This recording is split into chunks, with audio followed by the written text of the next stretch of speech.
जी, अस्सलाम वालेकुम dear students, I am professor Amis Ali. I am here to teach class 9th physics.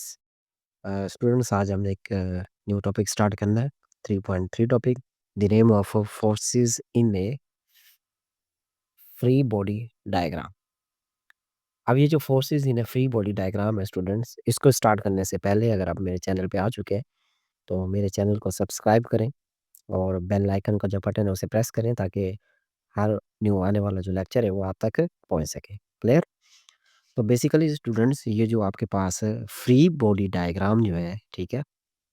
Free body diagram students, free body diagram उसे कहते हैं जिसके ऊपर अ, ऑल फोर्सेस एक्ट कर रही हो एट अ टाइम, ठीक है? ये बात आपने याद रखनी है कि फ्री बॉडी डायग्राम ऐसी बॉडी होती है जिस पर एक ही टाइम के अंदर सारी फोर्स क्या कर रही हो, एक्ट कर रही हो। तो ऐसी बॉडी को हम क्या कहते हैं? फ्री बॉडी डायग्राम कहते हैं। मतलब कि जब सारी फोर्स एक्ट कर रही होंगी तो हम कह सकते हैं उसके ऊपर, मतलब कि तमाम एक्सटर्नल फोर्सेस जो है वो उस पर एक्ट कर रही होंगी, ठीक है? तो पहले पैराग्राफ जो मैंने हाईलाइट किया हुआ है, ये तो एक्सटर्नल फोर्सेस की बात बता रहा है। तो मतलब कि एक्सटर्नल फोर्स की डेफिनेशन है, लेकिन थर्ड पैराग्राफ के अंदर स्टूडेंट्स हमने इसकी डेफिनेशन भी हम डिस्कस करेंगे और इसकी एक्सप्लेनेशन भी क्या करेंगे, डिस्कस करेंगे। तो पहली बात तो ये है एक्सटर्नल फोर्सेस क्या होती हैं? तो वो कहता है कि external forces acting on the object में include frictions, gravity, normal force, and the drag tension in a string or a human force due to pushing or pulling। अब इस केस के अंदर देखें कि जो आपके पास बेसिकली जो एक्सटर्नल फोर्सेस है वो कौन कौन सी हैं। यहाँ पे देखिए ये बुक है, ठीक है? आप इस बुक पे फोर्स लगा रहे हैं, टेबल पर है और इस डायरेक्शन में लगा रहे हैं जिस तरफ एरो की डायरेक्शन है। क्लियर? अब इसकी ही डायग्राम उसने नीचे बनाई हुई है। जब आप किसी भी ऑब्जेक्ट पर अप्लाइड फ़ोर्स लगा रहे हैं, देखो ये भी क्या है इस सेंस में ये बुक समझ लें आप या कोई बॉक्स समझ लें, क्लियर? तो ये अप्लाइड फ़ोर्स इस तरफ है, लेकिन जब हम किसी चीज़ के ऊपर फ़ोर्स अप्लाई करते हैं, तो स्टूडेंट्स वो ऑब्जेक्ट कुछ डिस्टेंस कवर करने के बाद रुक जाता है। क्यों रुकता है? क्योंकि ज़मीन की क्या है फ्रिक्शन है और फ्रिक्शन की वज़ह से चीज़ें क्या हो जाती हैं, रुक जाती हैं। इसकी एग्जांपल ये है कि जब आप क्या करते हैं, साइकिल का पैडल घुमाते हैं वन टाइम, तो साइकिल जो है कुछ डिस्टेंस कवर करने के बाद रुक जाती है।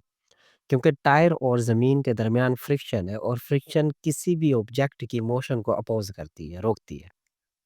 तो एक बात तो ये हुई कि जब आप यहाँ पे अप्लाई फ़ोर्स लगा रहे हैं, तो इसके अगेंस्ट फ्रिक्शन फ़ोर्स भी लगेगी। ये क्या होगी दूसरी फ़ोर्स है।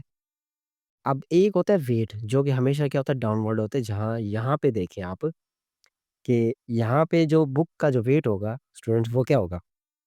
डाउनवर्ड होगा, ठीक है? तो ये क्या वेट है?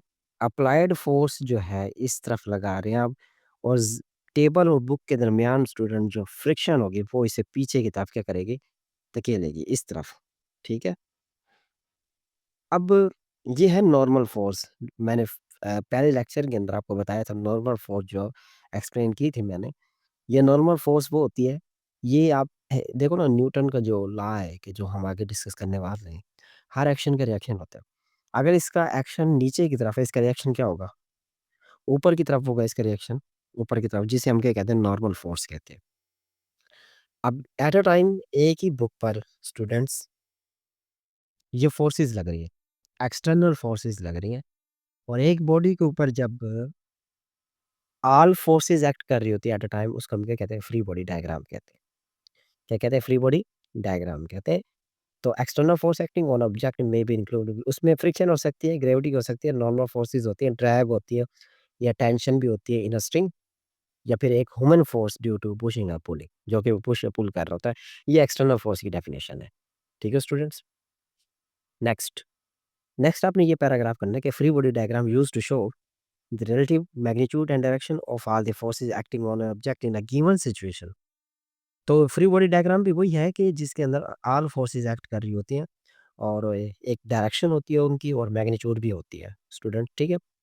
तो डायरेक्शन मैग्नीट्यूड मैं आगे एक्सप्लेन करता हूँ अभी। इन द अदर वर्ड ये दूसरी ये भी मतलब कि ये यहाँ से यहाँ तक जो है ये इसकी क्या है डेफिनेशन है। अदर वर्ड ये आपके पास दूसरी डेफिनेशन है, ये भी आप कर सकते हैं कि in other words, A free body diagram is a special example of the vector diagram. अब बेसिकली ये वेक्टर डायग्राम कैसे है? क्योंकि इसके ऊपर क्या है, फोर्सेस लग रही हैं, सारी फोर्सेस लग रही हैं, एक्सटर्नल फोर्सेस। तो फोर्स क्या है, एक वेक्टर है। तो वेक्टर डायग्राम इसलिए कह रहे हैं क्योंकि इसके ऊपर तमाम फोर्सेस लग रही हैं, तमाम एक्सटर्नल फोर्सेस लग रही हैं, तो हम इसे मतलब फ्री बॉडी डायग्राम को एग्जाम्पल भी कह सकते हैं वेक्टर डायग्राम की। ठीक है? लास्ट पे आपने एक्सप्लेनेशन में लिख देना है कि जो देखो ना, ये तो एक्सटर्नल फोर्स की डेफिनेशन है, ये फ्री बॉडी डायग्राम की डेफिनेशन है और ये उसकी एक्सप्लेनेशन है। अब वो कहता है कि object represent by a box the force arrow, मतलब ये ऑब्जेक्ट जो है बॉक्स है, ये बुक है, उसके ऊपर जो फ़ोर्स एरो है drawn outward from the centre of the box in the direction of the forces. अब मतलब कि इसका मतलब ये है कि जब आप फ़ोर्स लगा रहे होते हैं, ठीक है?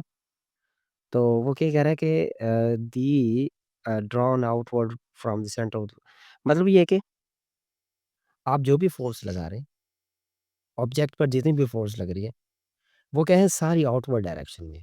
आप यहाँ पे देख सकते हैं आउटवर्ड डायरेक्शन, अप्लाइड फ़ोर्स इस तरफ है, फ्रिक्शन फ़ोर्स इस तरफ है, वेट उसका इस तरफ है, नॉर्मल ऊपर है।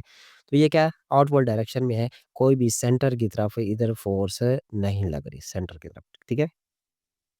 कहता है length of the force arrow reflect the magnitude of the force and arrow head indicates the direction in the which force act. अब वो कहते हैं ये जो फोर्स लग रही हैं बेसिकली ये क्या एरो हेड है। तो मैंने आपको पहले भी एक्सप्लेन किया है, तो एरो हेड जो है बेसिकली वेक्टर के केस के अंदर चैप्टर नंबर 2 में, तो बेसिकली ये वेक्टर ऐसे होता है। ठीक है स्टूडेंट्स? अब ये जो हेड है ना, बेसिकली हेड है, ये आपको शो करता है डायरेक्शन। यहाँ पे देखो मैंने लिखा हुआ है, ये जो हेड है ये क्या कर रहा है, डायरेक्शन को शो कर रहा है। ये इसकी जो टेल होती है सारी, ये मैग्नीट्यूड को शो करती है। मैग्नीट्यूड किसे कहते हैं, न्यूमेरिकल वैल्यू को कहते हैं। तो स्टूडेंट्स ये आपका छोटा-सा शॉर्ट क्वेश्चन था। आपने इसे देखना है, ठीक है? और जो बात आपको समझ नहीं है तो वो आप मुझसे पूछ सकते हैं कमेंट्स में। अपना ख्याल रखिएगा, अल्लाह हाफ़िज़।